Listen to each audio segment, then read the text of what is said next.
Amen and amen. Siyabonga kakhulu bazalwane sesifundile izifundo. We started with a Psalm 35 from verse 1 to the end. Then the book of the prophet Isaiah chapter 7 verse 1 to 9. And then it was the gospel according to St. Matthew chapter 23 verse 13 to 26. Thileke bazalwane sitawufaka timphande tethu kule gospel. Let us pray. Nkosi menzi wakukonke lokuhle. Sesibongile Nkosi. Sesingena Nkosi kulesigaba sekuhlwabula nekuhlatiya lelivi Nkosi lingene ma-blood veins ethu. Lisisebentele kudunyiswe wena Kristu manje nanini. Amen. Siyabonga bazalwane egameni likaJesu. Lala sesifunde khona sibona bomaye labanene.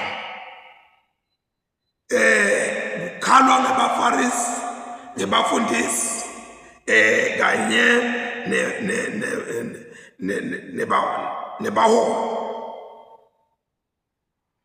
Maye weqala ubuhlungu ngoba uthi Jesu ninebaFarisi nivimbela abantu kuthi bangangeni embusweni welizwe. Ibeka nani aningene. Uyathi ayikho into lebuhlungu njengokuthi ubone kwekuthi la into adikenteki noma tendeki kahle.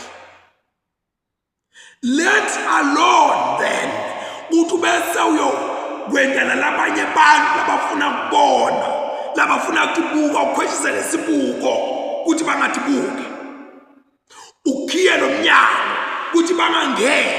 Wena uhleli la ngaphandle uthi lambisila ufuna ukudla. Uthi labafuna ukudla bafuna ngena ubakhiyele ungafuni ukuthi bangene. Uthi Jesu ngaleso sizathu leso baya ukwemukeliswa kulahlwa lokukhulu. BaFarisi bebathathwa njengebantu labanelwati nelizulu naNkulunkulu.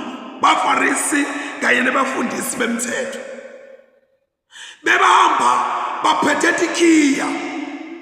Lesikhiya was a symbol, was an emblem.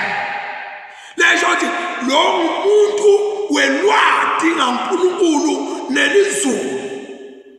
Kodwa labantu labathi ngaNkulunkulu bathi ngelizulu bangafuni kungena khona, bangafuni ukuthi labanye bangene khona.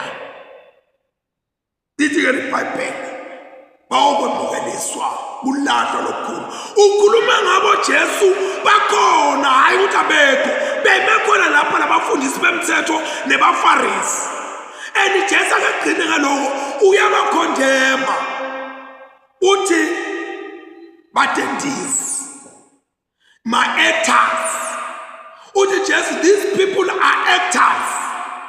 The thing is not in their heart. The thing is not in their lives. But they keep on speaking. Bakhuluma info lengekho kubo. Bakhuluma info labangayiphili. Uyendlula lapho Jesu uthi badla tindlu tebafelokade. Babese batendisa ngithandaza imthandazo lemithi batidla njani letindlu tebafelokade. Batidla ngokuthi uma ngabe afelwe indvodza yakhe babese ke benta ke imidanti ke kuhlalwa phansi batende ingathi bangama stewards dingceku lathi sita lomake ngoba ngibo labathi umthetho bafanana nema-lawyers, ilawyer, ummeli. Asho athi hawu lokhu ke make nkosami besenhleli kangaka ngenta umsebenzi asesike sithandaze athandaze athi hawu make siyakholwa kutawulunga ngoba lokhu ke make kuyayibhide kangaka abhide loyo gamba maybe 1.5 abuye nangakusasa make nkosama sesike sigibele siye kuphi kube njanjanyana ento eshathi uyamseva athi awuma ngoba ngigibelisene nasemotini ngakuhambisa ngakisa kuphi sodwa ngihlangabeda nangemali ya petrol namhla itoba ngi4.5 by the time kuthiwa lo muntu uyalwina liqala lakhe uthi ke qhama ke so uliwinile liqala kodwa ke imali lesefuna ungibhadale yona is 3.5 million athi make uyathi nanti ngiyabuka la mina imali itawuta kimi 150,000 athi shuza kasala ithatha le thathe lo 150,000 ahambe nendlu lo banjinga ngebuqili banjinga ngebutsotsi banjinga nekwenta tintfo letingasito umuntu athi ngibusiswe nguNkulunkulu ningibona nje nginale tindlu tami nginala maplazi ngani butsotsi kungathi kuba ngumbutho lo wena utithole njani letintfo ngoba khona abantu abathi basita labanye abantu kani they enrich themselves basemathubeni ukubona kweuthi ingabe thina sikatholani uthi ke Jesu batawemukela kulahlwa lokhu uthi bawela itilwandle bacrosse emave bayofuna nje umuntu abe munye loto ophenduka enkolweni yabo hayi yaNkulunkulu athi angaphenduka bamente indvodzana yesihoko lephinzaphindziwe kusho ukuthini lo kusho ukuthi lo muntu bebangamfaki enkolweni yebujuda kodwa bebamfaka enkolweni yabo lengale nkolo yabo bese bakhe imithetho yama-traditions nemithetho lethile leba ukhanda ukuthi kufanele uhloniphe le mithetho kwendlula lo mbhalo lo muntu angaliboni izulu bamguqule wafana nabo kunebantu lokhanda ukuthi emlonyeni wabo hawu umpostoli Zungu ureverend Zungu umbishop bani umprofeti Zungu uba bathi uyabuka labantu kude Jesu lana soloku kubekwa lapha njena ufuna kuvelwe bona into lemqoko live la uNkulunkulu akusiyo le ndvodza loyithandayo noma loyamfati lomthandayo loshumayelayo kodwa is the word of God that breaks every barriers uyaqhubeka Jesu ukhuluma ngebahole labathi impumputsi bathi hayi nawufunga ngelithempeli kude inkinga kodwa wafunga ngegolide sosenkingeni uthi Jesu hayibo phela nawufunga leli golide naleli thempeli into yinye ngeke ukwehlukanise lokho ukuthi once wathinta kuye kuthinteka nalolo kunye bathi nawufunge ngeli-altar hayi kodwa nawungabe lesipho sowufunge ngaso sibhekethe kwe-altar hayi uthi Jesu hayibo phela leli altar ngilo lelahlukanisako ngilo lelingcwelisako ngilo lelisetha apart wathi lesipho sakho sibe ngcwele wena sobona ukuthi i-altar aninamsebenzi okunamsebenzi ngilesipho lokho wafunga ngaso uthi Jesu uma ngabe ufunga ngelizulu ufunga ngalo kanye nalo lanohlala lapha kulo uyabona ke kunebantu laba bafuna kwenta butsotsi umkhandi umuntu afunga asabhalele izimbambano lapha noma across imino across imino konke lento leyo la kayindawo i-out uzawuthi Jesu ningakwenti lowo yebo nje akubengiyebo cha kube ngikhaya ngoba kunekwenteka ufunga kangaka nje uthi ufungele manga labanye abantu baliqalekisa bona athi yemzala ngicela nje ungibolekele mali lingakashoni ilanga lalamuhla iyabuya buka nasi msana ilanga lihamba alibone naleli yoshona labe kathembe ukuthi utakuthola khona lokulabe ngathi utokunika umzala kungafiki lishone lilanga bantu bahamba baqalekiswa athi umuntu mina ngaqalekiswa nggogo wafa ngaqalekiswa kule nyanga yale yakela inyanga yangasekhaya yakela gogo wakho wathi qalekisa wena asubeka tifungo tento lothe icontrol over yona bengendlula nje lapha uyaqhubeka lo mbhalo ukhuluma nalabaholi labathi mbokotha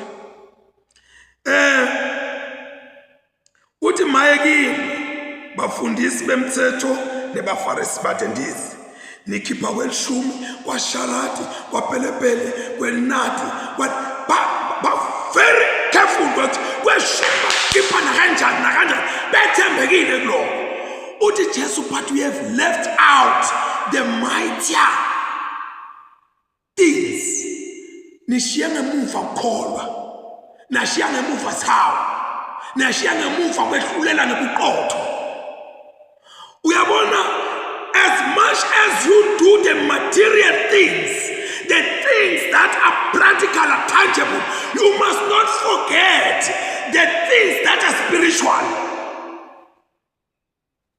uma ngabe khona lokwendako musa ukukhohlwa kamoya tintho tiqale vela kamoya nemuntu angakabi khona uNkulunkulu waqala wathi asente umuntu angakabi khona yaqala yakhulunywa indzaba yakhe wendiwa umuntu wabunjwa sekabunjwa lapha phansi akazange waphila ngoba kudingeka moya waze wamphefumulela uNkulunkulu kwabe kade umuntu wabasidala lesiphilayo lokho ukuthi noma ungakukhokha kweshumi na uke ukukholwa mawude uthando mawude uyenda nje uthi Jesu nishiye lokungona kumqokwa kufanana nekhetha impungane lengene ehleni uyikhethisise kubeza ke ikamela lenelikhuluhla la uthathe uligwinye uthi Jesu injalo lendlela nentangayo niqikelela into letincane awukathandazi wena awukenti ukuthi wena awukashaya isiphambano